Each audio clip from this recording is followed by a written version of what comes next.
Hi friends, പുതിയൊരു വീഡിയോയിലേക്ക് എല്ലാവർക്കും സ്വാഗതം. മലയാള സിനിമാ ചരിത്രത്തിൽ ആദ്യമായി 200 കോടി കളക്ട് ചെയ്ത മഞ്ഞുമ്മൽ ബോയ്സിനെതിരെ ആരോപണവുമായി രംഗത്തെത്തിയിരിക്കുകയാണ് സംഗീത സംവിധായകൻ ഇളയരാജ. ഇളയരാജ സംഗീത സംവിധാനം ചെയ്ത ഗുണ എന്ന ചിത്രത്തിലെ കൺമണി അൻപോട് എന്ന ഗാനം മഞ്ഞുമ്മൽ ബോയ്സിൽ ഉൾപ്പെടുത്തിയത് തൻ്റെ അനുമതിയില്ലാതെയാണെന്ന് ചൂണ്ടിക്കാണിച്ചാണ് നിർമ്മാതാക്കൾക്കെതിരെ വക്കീൽ നോട്ടീസ് അയച്ചത്. ടൈറ്റിൽ കാർഡിൽ പരാമർശിച്ചതുകൊണ്ട് മാത്രം കാര്യമില്ലെന്നും നോട്ടീസിൽ പറയുന്നുണ്ട്. പകർപ്പവകാശ ലംഘനം നടത്തിയെന്നാണ് വക്കീൽ നോട്ടീസിൽ പ്രധാനമായും ചൂണ്ടിക്കാട്ടിയിരിക്കുന്നത്. ഒന്നെങ്കിൽ അനുമതി തേടണമെന്നും അല്ലെങ്കിൽ ഗാനം ഒഴിവാക്കണമെന്നും അദ്ദേഹം വ്യക്തമാക്കിയിട്ടുണ്ട്. 15 ദിവസത്തിനകം നഷ്ടപരിഹാരം നൽകിയില്ലെങ്കിൽ നിയമ നടപടിയുമായി മുന്നോട്ടു പോകുമെന്നും വക്കീൽ നോട്ടീസിൽ പറയുന്നു.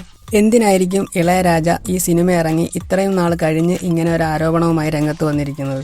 നിങ്ങളുടെ അഭിപ്രായങ്ങൾ കമൻറ്റ് ചെയ്യുക. ഏറ്റവും പുതിയ എൻ്റർടൈൻമെൻറ്റ് ന്യൂസുകൾ അറിയുന്നതിനായി നമ്മുടെ ഈ ചാനൽ സബ്സ്ക്രൈബ് ചെയ്യുക.